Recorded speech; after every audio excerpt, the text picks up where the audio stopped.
Good morning, YouTube. This morning I'm hopping on here and talking about how my Amish community, they never taught us where babies come from. A lot of people have asked me a lot of different questions about Amish, growing up in the Amish. And this is one that was just asked the last couple days about sex education in the Amish. There ain't none in my community. Some might have, but I know in my community, we were not even allowed to use that three-letter word, sex. It was looked at as a very worldly word. You just didn't use it. So when I was a really little kid, I remember the first time, I don't even know what age I was, I remember asking Mom why her belly was all the way out the way it was. Just not feeling good. She blamed it on a medical problem. So I just thought something was wrong. They'll literally lie. They're looked at as good, righteous Christian people, but they will literally lie to keep doing what they're doing, their traditional stuff. So in order to prevent the kids in my community to learn where babies come from, they'll lie to you and they'll say it's a medical problem. And then we would get to the point where we were told to go upstairs multiple times because me and my twin brother were second in line. We had one older brother.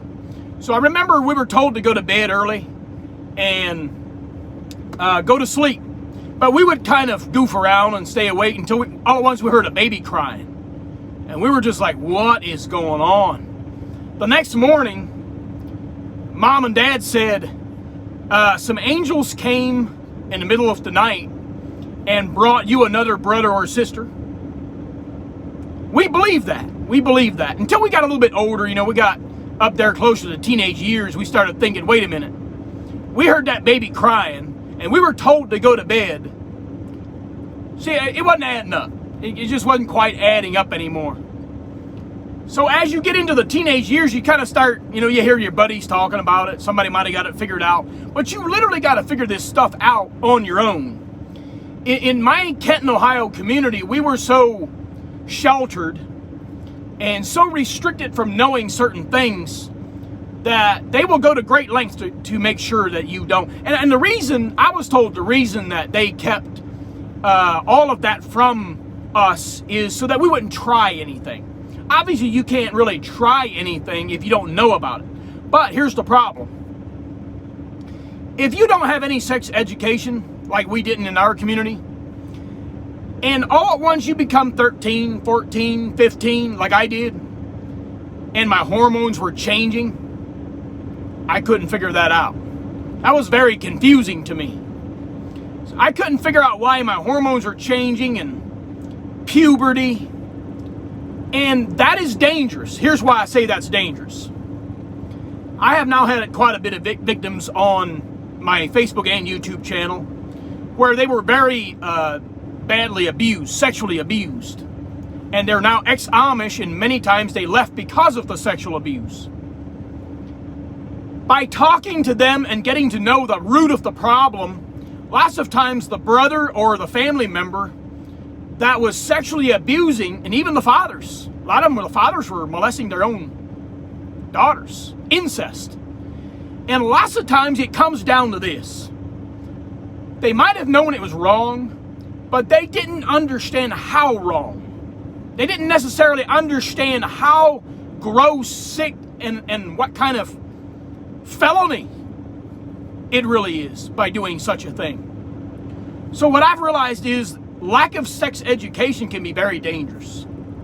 Now, I don't necessarily agree with how early they have sex education in the public schools out here in the non-Amish world, but I also understand that at some point you have to make it a discussion, and you have to teach the dangers of sex, and you have to explain how babies are born. I think that would actually prevent more sex abuse and sex crimes than anything. But when you're not taught that and you don't know it, and you got to try to figure it out on your own, you might do something really stupid. Why do I say that? When I was 15, 16, I had some thoughts that shouldn't have ever been there. but I couldn't figure it out. I had some thoughts of doing stuff that should have never even been in my brain, but I couldn't make any sense of it. Now, there was one victim that reported her abuser in the Amish that I had interviewed.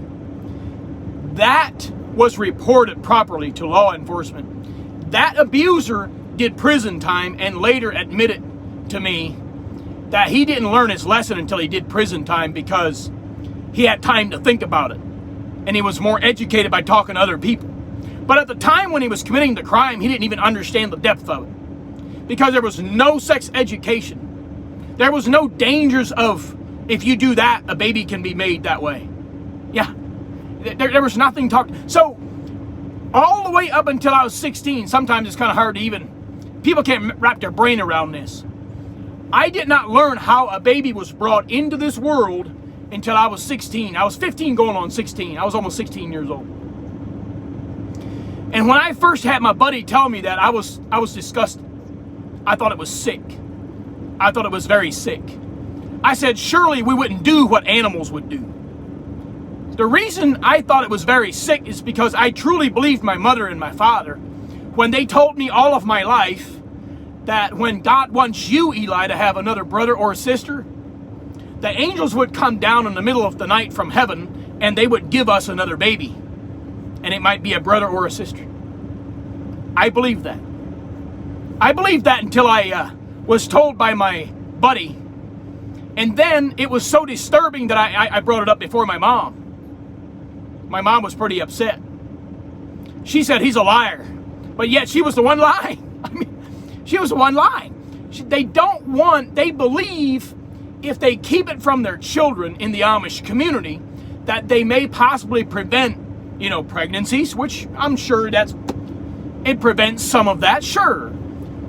Because out here in the non-Amish world, obviously, you look around, everybody's getting pregnant, even in high school, So I see the reason why they do what they do, but it's also a problem. It's also a problem when young men can't control their hormones. Like Eli Yoder, I couldn't figure out why my hormones would change. I would ask my mother certain things and she could never give me a straight answer. She always just said, well, that's just the way it works. And then when her belly was way out and she was pregnant, it took us all the way up until 15, 16 to figure out something's not adding up, because those angels always seem to come in the middle of the night and deliver another brother or a sister right when mom's belly goes from way out to here to so we was trying to, and so we realized later on as we got older that mom and dad just plain out lied to us, because they want to continue that tradition of not teaching anything about sex. So I just wanted to share that real quick while I'm waiting on my load, is how my Amish community strictly forbid teaching about sex and how a baby's born in the womb, 9 months, all of that. They don't teach any of that. Now, most of the Amish in my community in Kenton, Ohio, they would have a couple educated people in the community that was called like a midwife. They knew what they were doing. But all of us, there's 10 of us children, we were all born at home. They always do it at home unless there's like complications, there's things that happen. But I didn't realize how much complications that can happen with the Amish and childbirth until my dad had committed suicide, and at the funeral, we were at the grave site, and I noticed that easily over half of the stones had a stillborn child's name on it, with the parents' names who they belonged to. That's when it dawned on me that they have a lot of complications. They try to deliver the baby on their own, and they give it in God. I like their faith. I like that they have faith in God. But sometimes they just, the baby dies, and then they believe that was God's will, that they had complications and they didn't make it, so they just go bury it.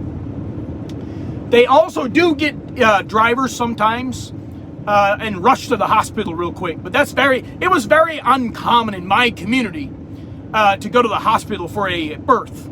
They always tried to deliver the babies at home. and of course a midwife that was educated on how to assist and all of that, cut the cord, all that stuff. But I just wanted to explain that because a lot of people are fascinated with the different cultures. Every Amish community is different.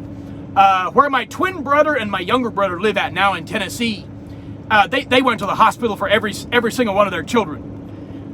So they were more open. They were more open to go and do it the right way and make sure all of them live and all that. But my community stands out from most. They were very strict, traditional, and they didn't go to the hospital for much anything. But sometimes they had to. And some families would just sit back and say, hey, Lord, if it's your will, this child is going to live. If not, we'll bury it. That's just, I do like their faith, but sometimes it just sounds bizarre and stupid to some people. Why would you do that when you got doctors that know what they're doing? People say, hey, there's a hospital. God gave us a hospital. God gave us a doctor. God gave them wisdom and knowledge how to do it. Just go to them. So anyway, I just wanted to explain that. I did not know how a baby was brought into this world until I was 16 years old. And I had to figure that out on my own, of why there's a little brother or a sister crying when I get up the next morning. How do they arrive into this world like I did? Y'all have a blessed day.